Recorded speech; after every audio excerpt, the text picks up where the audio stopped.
প্রয়োজন মানে না কোনো বাধা, যে কোনো প্রয়োজন থাকলে যত বড় বাধাই আসুক না কেন সেই প্রয়োজন আপনাকে মেটাতেই হবে। আর আপনারা আগের ভিডিওতে দেখেছিলেন আমার ছেলের আকিকার জন্য যে ছাগল কেনা হয়েছে, আর আপনাদের ভাইয়া তো আগেই বাড়ি চলে গিয়েছে। আর এখন আমি যাওয়ার সময় যে বৃষ্টি, সেগুলো তো আপনাদের আগের ভিডিওতে দেখাইনি, তো আজকের ভিডিওতে সবকিছুই দেখতে পাবেন। আসসালামু আলাইকুম বন্ধুরা, সবাই কেমন আছেন? নিশ্চয়ই অনেক অনেক ভালো আছেন। আমরা আল্লাহ তাআলার অশেষ রহমতে ভালো আছি আলহামদুলিল্লাহ। তো দেখেন রাস্তায় দাঁড়াই আছি আর কোনো গাড়ি যেতে চাচ্ছে না, কারণ বৃষ্টির ভিতর। ওদিকে আবার আপনাদের ভাইয়া বারবার ফোন দিচ্ছিল কোথায় আছি কি করছি।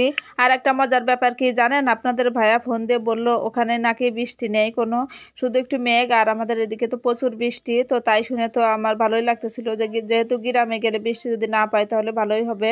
তো যাই হোক, অবশেষে একটা বাইক পেয়ে গেলাম। আর বাইকে উঠার পরে আপনাদের ভাইয়া আবার ফোন দিয়ে বললো যে ওদিকেও নাকি বৃষ্টি শুরু হয়ে গেছে।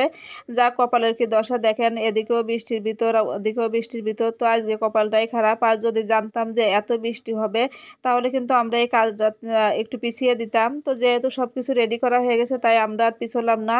তো এই বৃষ্টির ভিতরেই চলে গেলাম বাড়িতে। তো বাড়িতে যাওয়ার পর কি কি হলো দেখতে থাকুন।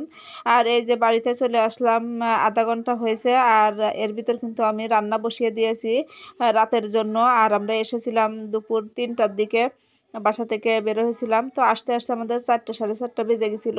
আর আমি বাসা থেকে একটু তরকারি রান্না করে নিয়ে এসেছিলাম। তো আমি গ্যাসে ভাত বসিয়ে দিয়েছি। আর দেখেন গ্রামের অবস্থা কাদা পানিতে। তো আমার ভালোই লাগে, কিন্তু এই কাদা পানিতে না আমার অনেক অস্বস্তি লাগতেছিল। তো যাই হোক, একদিনের তো ব্যাপার, ম্যানেজ করা যাবে। তো এই যে পরের দিন সকালে আমাদের আকিকা শুরু হয়ে গেছে, যদিও বা কোনো বৃষ্টি ছিল না, তারপরেও কিন্তু মেঘলা মেঘলা ভাব ছিল। আর এই অবস্থাতে আমার আব্বাকেও খবর দিয়ে নিয়ে এসেছি। ফোন দিলে সকালবেলা এসেছে। আর আমার আব্বা আর আপনাদের ভাইয়া আর আমার ছোট দেবর আছে, ওখানে কাজ করতেছে। তো সবকিছু কমপ্লিট করে আমার সেজ দেবর ছোট দেবর সবাই মিলে একসাথে কুটা বাছা করবে আর কি।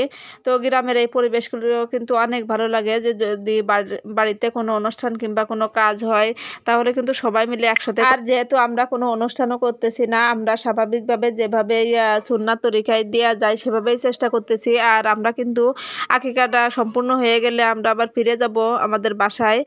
তো তার জন্য তাড়াতাড়ি করতে হচ্ছিল। আর এখন সময় হচ্ছে সকাল 8টা। তো আমরা সকাল সকালে এসব কাজের প্রস্তুতি নিচ্ছি। আর ওদিকে আবার আমার ননদ আমার রান্না করতে দেয়নি। তো ছোলা মুড়ি মাখিয়েছে সকালবেলা নাস্তা, আর হচ্ছে খিচুড়ি রান্না করেছে। আর এদিকে গোশগুলো কাটার পরে কাকিকে দেবো আমি প্যাকিং করে রেখে দিয়েছি। আর যার আমানত তাকে পৌঁছে দিয়ে আসবো। আর এদিকে ভুড়ির যে অংশটুকু ছিল এগুলো আমি ভাগ করে যাকে যাকে দেওয়ার তাকে তাকে দিব। তো যাই হোক, আমাদের মেয়াদ কিন্তু শেষ। আমি সবকিছু পরিষ্কার করে আর যাকে যা দেওয়ার সবকিছু এখান থেকে দিয়ে, আমি কিন্তু পুরো ভিডিও আপনাদের সাথে দেখাতে পারিনি, কারণ আমি যদি কুটা বাছার ভিডিও দিতাম তাহলে কিন্তু আমার ভিডিওতে সমস্যা চলে আসতো। তো যাই হোক, আমার দেবররা সাথে থেকে কিন্তু অনেক সুন্দর করে সবাইকে ভাগ বন্টন করেছে। আর এখন আমি এই যে আমার ঘরে তালা ঠালা মেরে আবারও বাসার দিকে চলে যাচ্ছি। তো দেখেন আমি বাড়িতে থাকি না বলে আমার বাড়িটাও অসম্পূর্ণ হয়ে পড়ে আছে। যাই হোক বন্ধুরা, আজকের ভিডিওটি এই পর্যন্তই। তো আমাদের আজকের ভিডিওটি দেখে আপনাদের কাছে কেমন লাগলো অবশ্যই কমেন্টসে জানাবেন। আর আমাদের পেজটি ফলো করে সবাই পাশে থাকবেন।